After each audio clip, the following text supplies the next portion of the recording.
Muireri Erios has a cassava garden in Katara 3 village at the Queen Elizabeth National Park boundary in the Rubirizi district. Tugeze aho yitwe abahingi b'emisiri okuze kumira konko kireba mani genzozo na n'umuntu waburizo kikubere kizubu nokwe habaho abagerezo kugira ngo enzozo na nenjoki tubikoragana ngo kuba kutera hebihume ebyo ntubasoganyirwamo wero ebihume kuba bitireho imahande yizabe nzambukiro misiri yitu zagihindura. Methods such as digging trenches to prevent elephants from crossing to the gardens, banging jerrycans and using whistles, and vuvuzelas to scare the elephants away have not yielded much. Residents have resorted to using beehive fencing around the park to deter wildlife, especially elephants, from crossing over and damage their gardens. Katara Women's Poverty Alleviation Group, operating in Katara 1 village, Kichwamba sub-county, is spearheading the use of beehives at the park boundary in Lubirizi district to deter elephants and other wildlife invasion. Tumwebaza Immaculate is the chairperson Katara Women's Poverty Alleviation Group.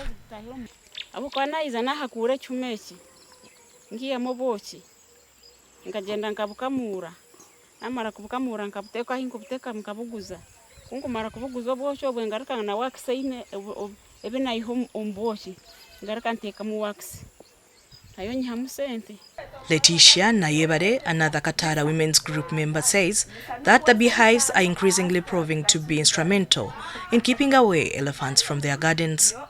Now the animals which were coming there down, now they can't even come, and of which after the beehives have given us honey, we normally sell the honey and we get money. A local council chairperson, Katara 1 village, Birunji Mwanje, says that people in her area can now afford sleep in their houses instead of napping in their gardens, watching out for possible elephant intrusion.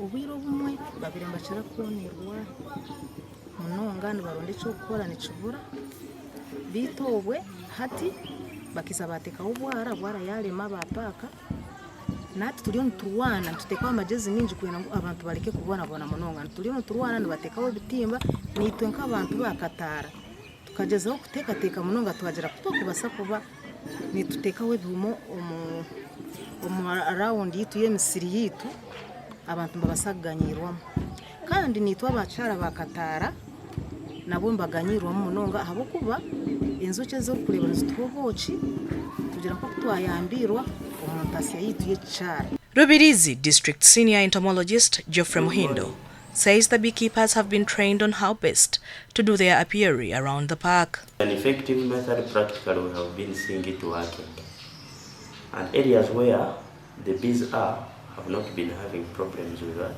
with elephants. So it is our prayer that the project proceeds so that we can have the whole stretch covered with bees.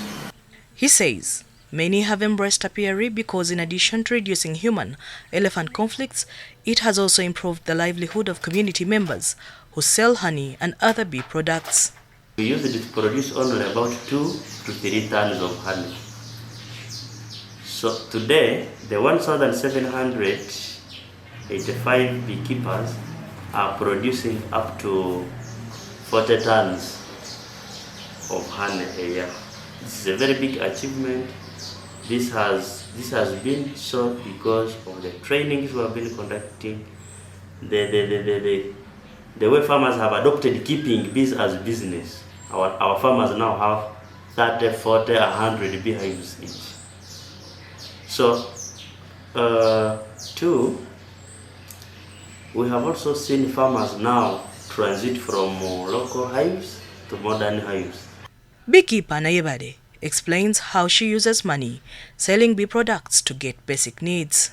But since we had started having these beehives there down, we are getting honey there, we are getting everything. We can sell that honey, then we get money to take our brothers at school.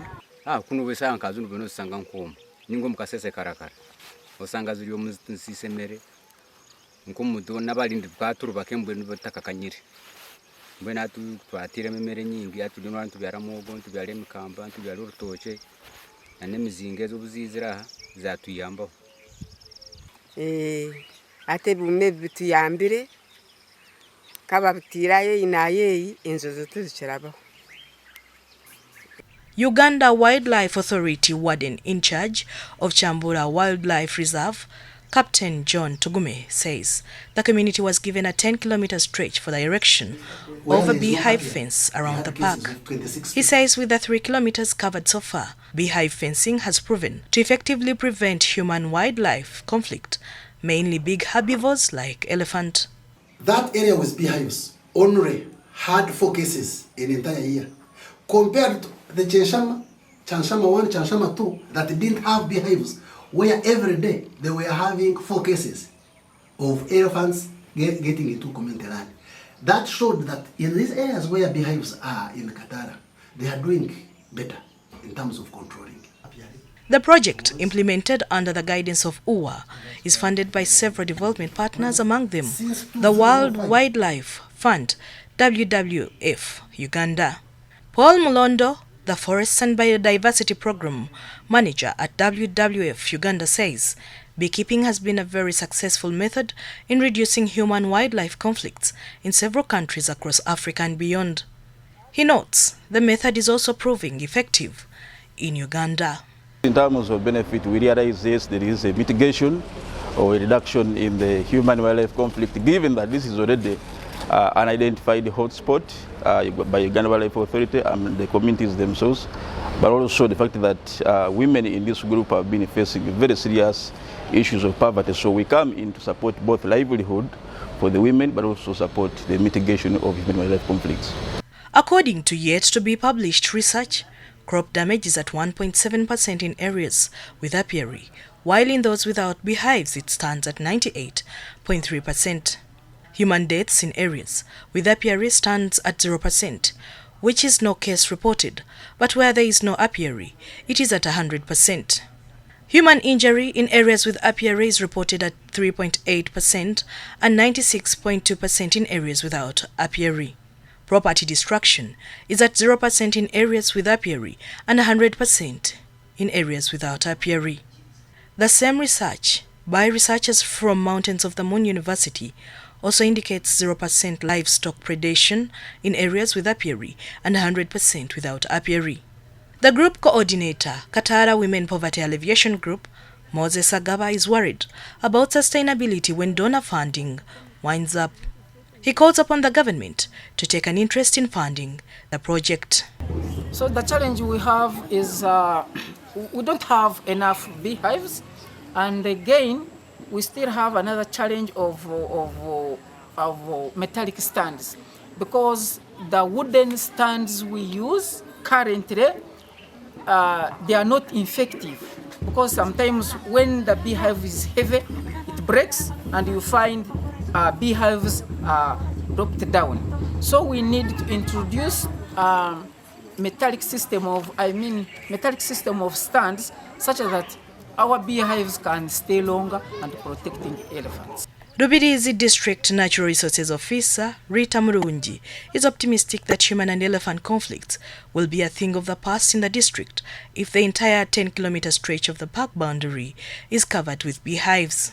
We have a target of 10-kilometer stretch, then 5-meter wide, to be sited with beehives. That is the area that is being affected by the elephants.